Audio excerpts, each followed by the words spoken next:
Good afternoon, everyone. Sorry that I can't be there with you today, but I will be back with you guys tomorrow. As for questions from the homework from Friday, if you do have any, although I'm pretty sure most people had gotten their homework done in class on Friday, we can always take a look at them tomorrow in class. Today we are going to look at and review for most of you the exponent laws. So there are 5 main exponent laws that you should know from your previous math course. However, again, it's okay if you don't remember because we are going to review them. The first one is the product law. For the product law, that is when we have 2 exponents, or 2 terms, that are multiplied by each other. So we're going to have x to the power of a multiplied, there we go, multiplied by x to the power of b. So when we multiply the basis of exponents, so our x's are our base, remember the base stays the same, but our exponents are the ones that change. So when we're multiplying, our exponents are added, so that our resulting value is x to the power of a plus b. And that is our product law. We then have the quotient law. That is when we have variables that are divided. So we're going to have x to the power of a, and it's going to be divided by x to the power of b.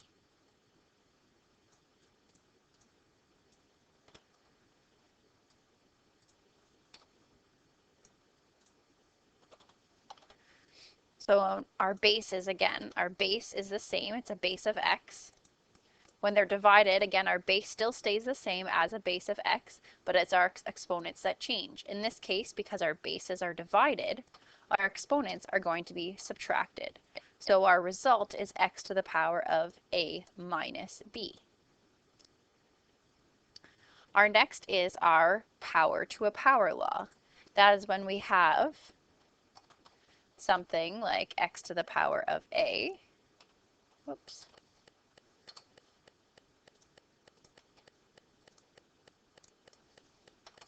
and it is all to the power of b. So that's power to a power. And typically we can always identify when it's a power to a power because there's the brackets in between our exponents. Now, what we do with a power to a power, remember that our base, it always stays the same, so we still have our base of x. But because it's a power to a power, in this case, our exponents are multiplied. So our result is x to the power of a times b. Our next one is the zero exponent law.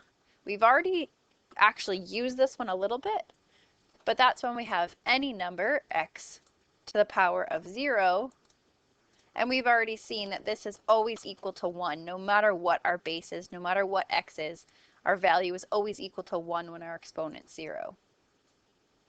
The last one is the negative exponents law. And this one is important because when we're calculating or simplifying out exponents, it's important that we never have a negative exponent in our final answer. That is just proper mathematic notation that we don't have negatives in our final answer. So this rule is important so we know how to get rid of those negatives, how to get rid of those negative exponents in our final answer. So we're going to start off with, if we have a base to the power of a negative exponent, so x to the power of negative a, what we do to get rid of that negative exponent is, remember, we put it into a fraction. So because right now it's x to the power of a, the result that we get is 1 over top of x to the power of a. So basically what happens is, to get rid of the negative exponent, we have to put our exponent onto the bottom of a fraction. So x to the power of negative a is equal to 1 over x to the power of a. And similarly, it works the other way around as well. If we have, so let's just do a little or here, if we have 1 over x to the power of negative a, so our negative exponent is on the bottom of a fraction. There we go. then that's equal to be able to get that negative exponent, to make it a positive, we bring this term up to the top of the fraction. So we then get x to the power of a over 1.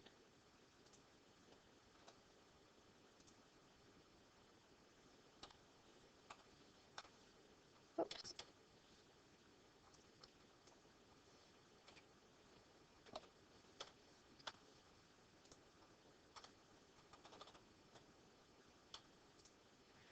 So it works in both directions.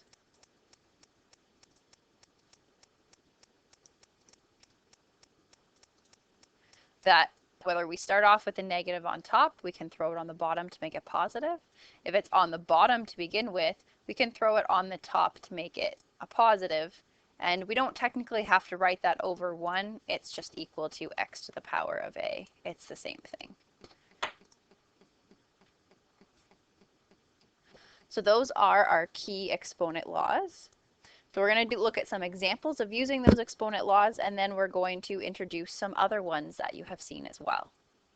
If anyone needs more time to write this in their notes, please pause the video at this point in time. Okay, so let's take a look at our examples. We're going to simplify the following examples using exponent laws, and then we're going to evaluate to get a one single number answer at the end. So let's start off here. We have 4 to the power of 3 times 4 to the power of 5. So in this case, our base is the value of 4, so we're still going to have the base of 4 in our final answer. And then because our bases are being multiplied, remember that means we add our exponents. So we get 4 to the power of 3 plus 5, which gives us 4 to the power of 8. And then we want to evaluate that because that's what it asks us to do. So then 4 to the power of 8 gives us a total of 65,536 as our answer.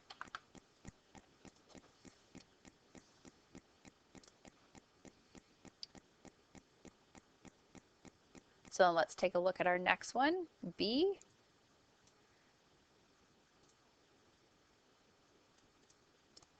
Okay, so here, again, our base is the base of 6, so we still have our base of 6. In this case, our bases are being divided, so remember that means that we subtract out our exponents. So we get 6 to the power of 5 minus 2, and that gives us 6 to the power of 3.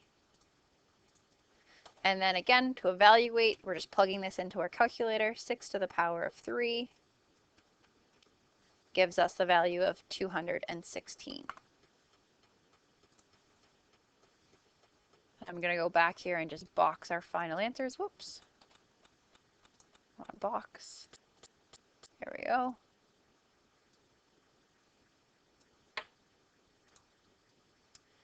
Okay, let's take a look at the next one. So in this one, we have our base is 9. So again, our final answer is going to have a base of 9. But now because we have the brackets, remember that's our power to a power rule. So whenever we have those brackets, that means we're multiplying our exponents. So we get 9 to the power of 5 multiplied by 3.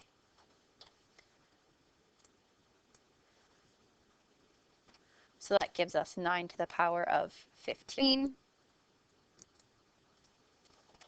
And again, if we evaluate that out, type that into our calculators, 9 to the power of 15, we get something that looks like 2.0859 times 10 to the power of 14, which means it's a very big number.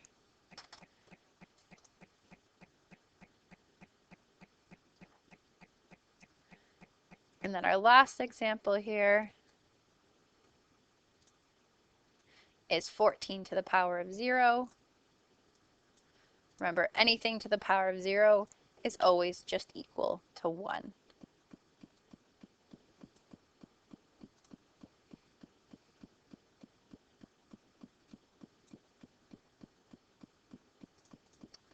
Okay, I'm sorry I was wrong. It's not the last example. We have a few more here. They're just a little bit below. So here we've got 5 to the power of -3. So remember, to get rid of negative exponents, we put it into a fraction. So we get 1 over top of 5 to the power of +3 now, since we put it into a fraction.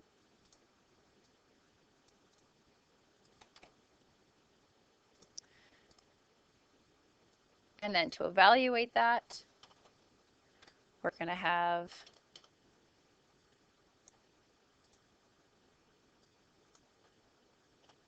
there we go, 1 over top of, and then what is 5 to the power of 3? 5 to the power of 3 is 125.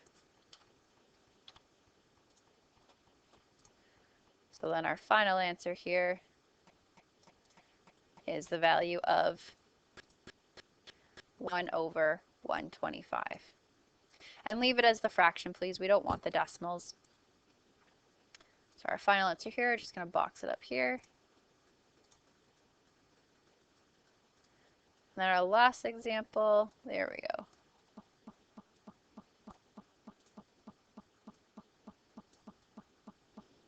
This one takes a few steps in simplifying because there's a couple different things that we have to do. In this case, whenever there's a fraction, my suggestion is to always deal with the stuff on the top first, then deal with the stuff on the bottom, and then deal with the fraction of it, putting them together. So the top, our top piece is that we have m to the power of 12 times m to the power of 19. So our base is going to be an m.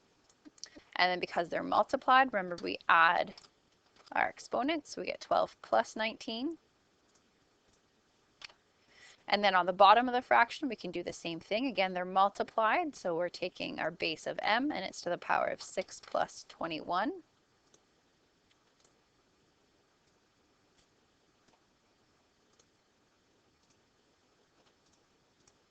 So then let's simplify those out. So on the top, we have 12 plus 19, which gives us m to the power of 31.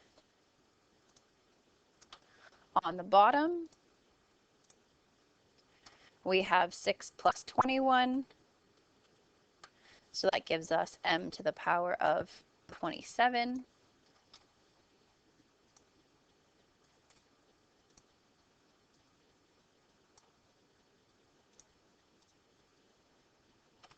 And now that we have a single number on the top and on the bottom, let's deal with the division line. So we have m to the power of 31 divided by m to the power of 27.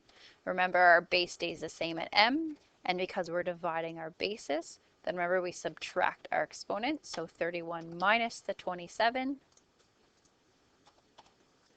so that we get m to the power of 4 as our final answer.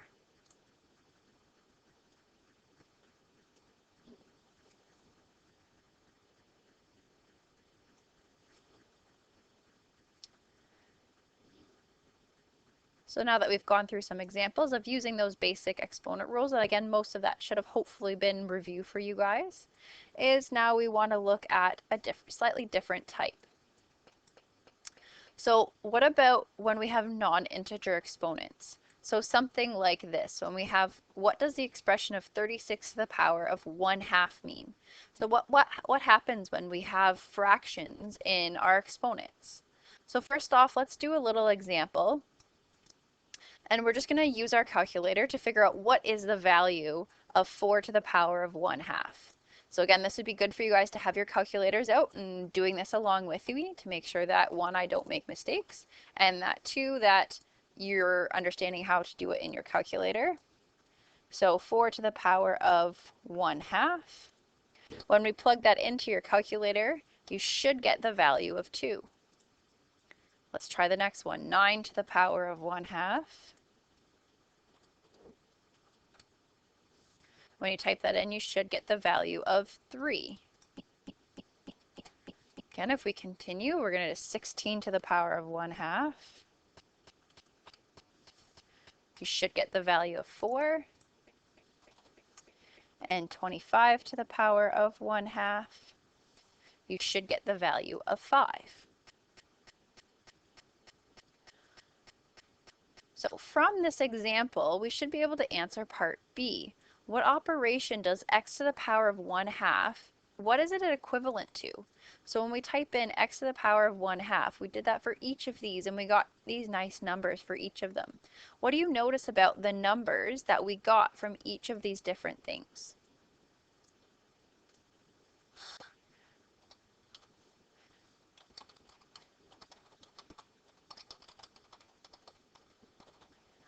So I'm hoping that based on the above results, that you're able to make the connection that when we have x to the power of 1/2,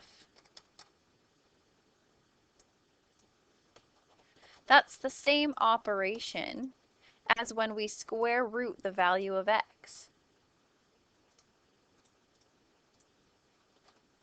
Oops. And you can go back and check to make sure that's true. If you square root 4, you get the value of 2. The square root of 9 is 3. The square root of 16 is 4. And the square root of 25 is 5. So whenever we have, in this particular case, some value to the exponent of a 1/2, we know it's going to do the exact same thing as square rooting that base value.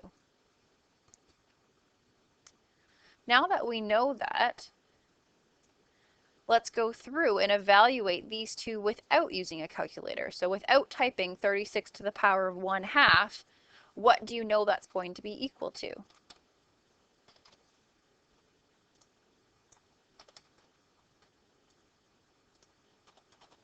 So from the rule that we just figured out in B, knowing that 36 to the power of 1/2 is the same as the square root of that value,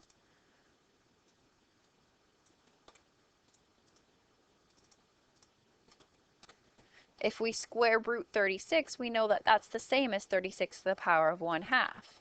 And the square root of 36, hopefully most of you should know that it's the value of 6. Similarly, let's do that with the 49. 49 to the power of 1/2. Again, we know whenever we have some base to the power of a 1/2, we know that's the same as the square root of the base. So the square root of 49. And the square root of 49, hopefully you remember that it's the value of 7. So we can now use that rule to help us whenever we have something to the power of 1/2. If people are still needing time to write down the note, please pause the video at this point. I will be moving on to the next page. So what that leads to is what happens when there's a exponent that is a fraction, but it's not the fraction of 1/2. What if it's a different fraction? Well, a general rule that we can make for all rational exponents, and rational just means that it's a fraction in the exponent, is that no matter what the base is, or sorry, the denominator is of the fraction that's in our exponent, it's always going to be that many roots. So some of you should have seen or should be able to find this button on your calculator. Sometimes there's an X in the square root over top of it. It's in different places in your calculator, so please try and look. If you have trouble finding, I can help you find it when I get back. And we can use that to help us solve different rational exponents as well. So let's take a look at an example like that. So this one here, we're asked to rewrite the following in radical form and then evaluate. When it says in radical form, that just means with this square root looking symbol here with the number inside of it. Oops.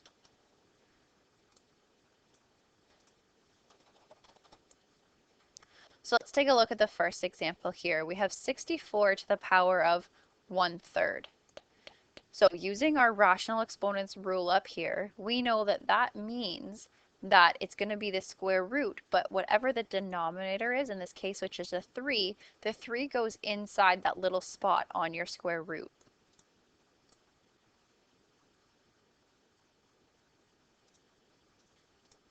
Just like this. So the 3 is inside the little curved part of your square root, and then we're still rooting the base, which is 64. In this case, it's no longer called a square root. It's now called a cubed root because there's a 3 inside that little space of the root sign. So I'm just going to write a little note here that this is called a cubed root.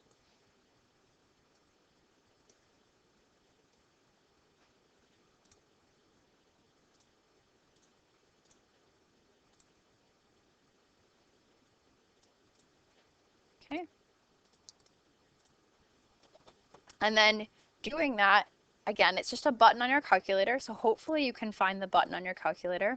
On most calculators, you will have to use your second function button to be able to get to use that button. Typically, you type the number of roots that you're doing. So in this case, it's the cube root. So you type the 3 first, you press your button, and then the 64. And then you should get the value of 4 when you type that into your calculator. Again, I'm sorry I can't be there to help you find that button, but please ask others to help you out if you can't find it or you're struggling to find it on your calculator.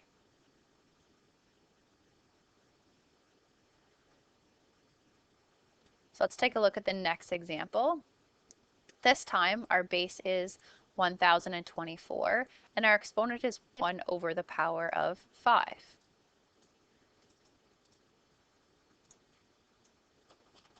Again, we're asked to put it in radical form, so we need to put it with the number of roots.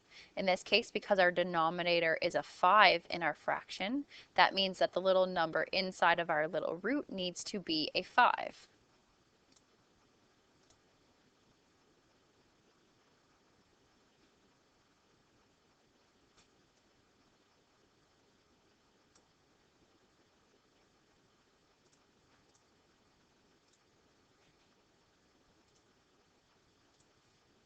So I'm just going to have to do a little bit of fancy work here to get it to work on the smartboard.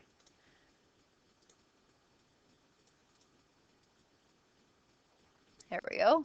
So we have our 5th root here of our base of 1024. Now that it's written in radical form, now we can evaluate using our calculator. So again, hopefully you're able to find the right button that you can type that into your calculator. So the 5th root of 1024. And again, you should get the value of 4.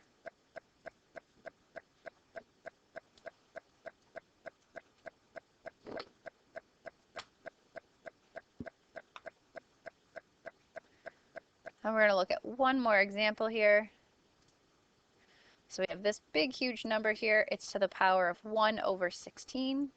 Again, to write it in radical form first.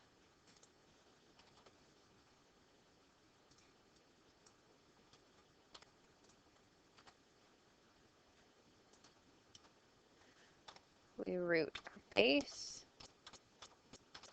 But this time, because our denominator is 16, our root is the 16th root.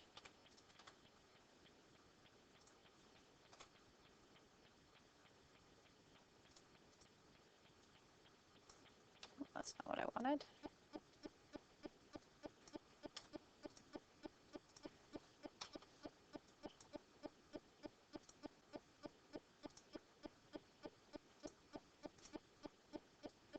So 16 is inside of our little root symbol there. That's the 16th root of our big number here. And then again, hopefully you can find that button on your calculator.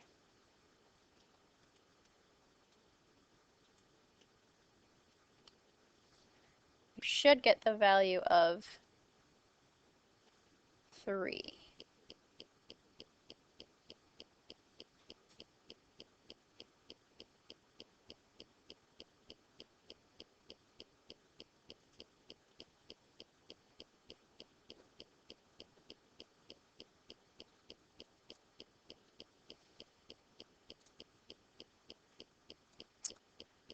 So now we know how to deal with when we have a denominator that's other than a 2. The next thing that we're going to look at is what happens when we have something like this, where it's 27 to the power of 2 over 3. So not only do we have a fraction in our exponent, but we now have a number on top of the fraction instead of a 1. It's now a 2 over 3 instead of a 1 over 3. So what we do in this case is we apply the power of a power rule, but we do it backwards. So we're going to start off with our 27 to the power of 2 over 3. Now, to apply our power to a power rule, remember power to a power rule is that when we have the brackets, we have our exponents being multiplied. So let's write this 2 over 3 as an exponent that's being multiplied as two different numbers that are being multiplied together. And the way that we do that is that 2 over 3 is the same as saying the exponent of 1 over 3 being multiplied by 2. So when we have 1 over 3 multiplied by 2, that's the same thing as 2 over 3.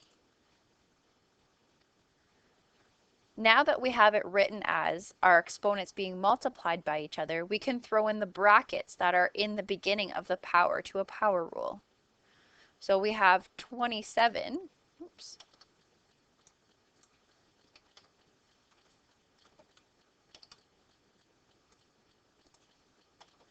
so we have our 27 to the power of 1 over 3,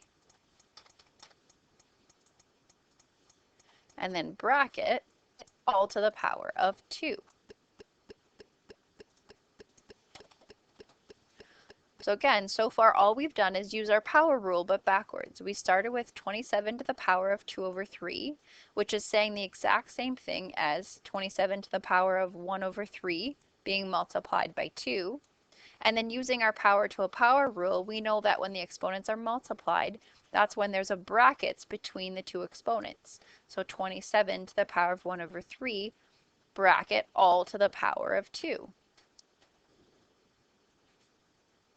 Now that we've done that, what we can do is we know how to deal with what's inside the brackets here. We know how to deal with 27 to the power of 1 over 3. We just did that. We can do our radical form of the cubed root, is we have the cubed root of the base of 27. Now the only difference is that's just what's inside the bracket, is that we have the cube root of 27 because our denominator is a 3. But we still have this 2 that's outside there, so it's all to the power of 2, and that has to stay there because we haven't done anything with it yet. But now inside the brackets, we can evaluate this. We can cube root 27 to get one value for that. And when we type that into our calculators, the cube root of 27, we get the value of 3. And again, outside the brackets, we still have our squared. So what we're left with is we have 3 squared. Well, we know how to evaluate 3 squared. That's just the value of 9. So we have now figured out that the value of 27 to the power of 2 over 3 is the value of 9.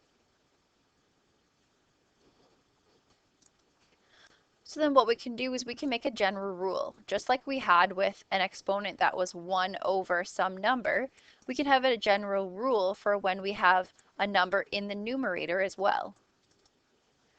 So in general, our rule will be when we have some base, and it's going to be the base of x, to the power of a fraction, so let's say m over n. Oops. M over n, then that's saying the same thing as if we have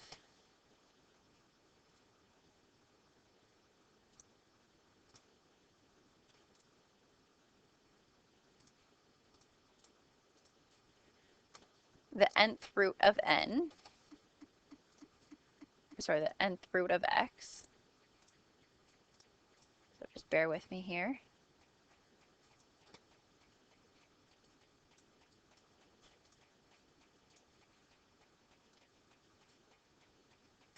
So because n is the denominator, that's the one that deals with how many roots we're taking. So we take the nth root of x, and then that's all to the power of 2, whatever the the numerator of our fraction is.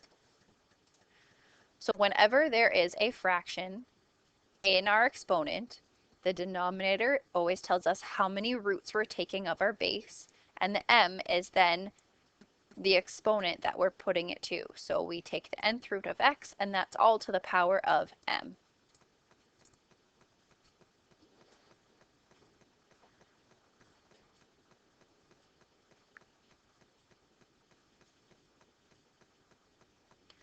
So let's take a look at an example that is going to use this rule.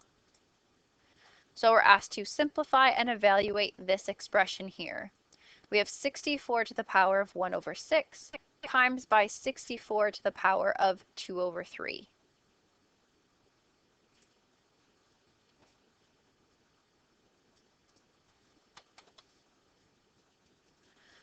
So what we want to do first is we want to simplify. So let's deal with this multiply. So because our bases are the same, our base, remember, is going to stay the same. And because our bases are multiplied, that means we're going to add up our exponents. So we're going to have 1 over 6 added to 2 over 3. Now we're going to have to do a little aside over here because we have to add fractions. So this is a little bit of a review from some grade 9 and 10 math here of adding fractions. We have 1 over 6 plus 2 over 3. Remember, to add fractions, we have to have the same denominator. So in terms of this fraction here, we're going to have to multiply it top and bottom by 2. So let's actually write this a little bit differently here. 1 over 6, 2 over 3.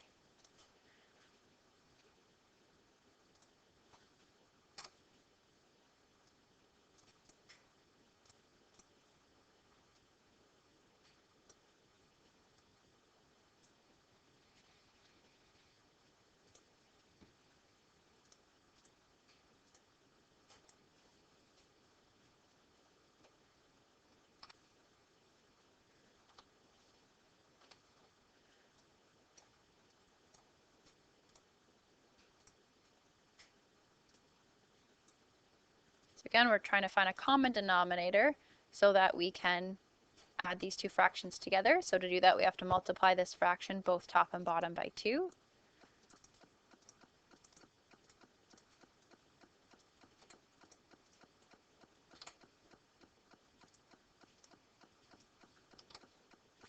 So then what happens is we get 4 over 6 in our second fraction there by multiplying it by 2. And now that our denominators are the same, we can add them up so that we get 5 over 6 as our resulting fraction. And again, that's just a little aside note as to our next step in terms of solving over here.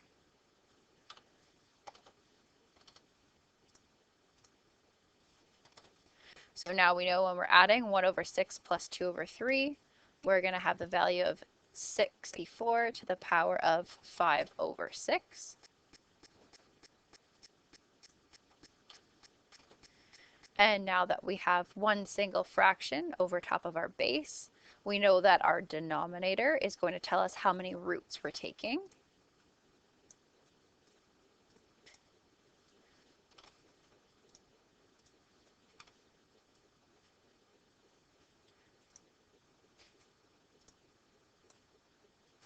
So we have taking the 6th root of 64.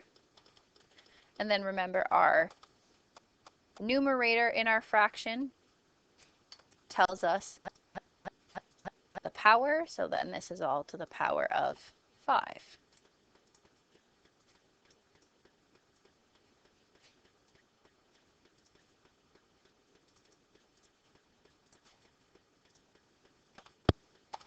And then let's evaluate what's inside the bracket. So our 6th root of 64.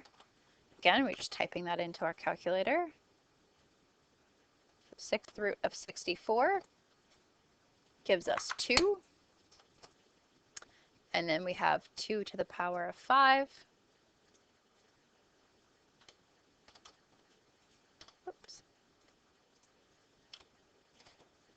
and 2 to the power of 5 gives us the value of 32. So our final answer here, simplifying and evaluating, is that this expression is equal to the value of 32.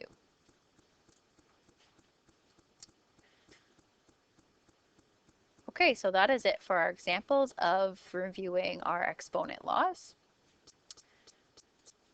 Whatever time is left in class, oops, sorry, ignore that. Whatever time is left in class, please work on the homework on page 61. You have numbers 1, A, B, C, D, 2, A, C, E, 3, 5, and 9. And I will see you guys tomorrow.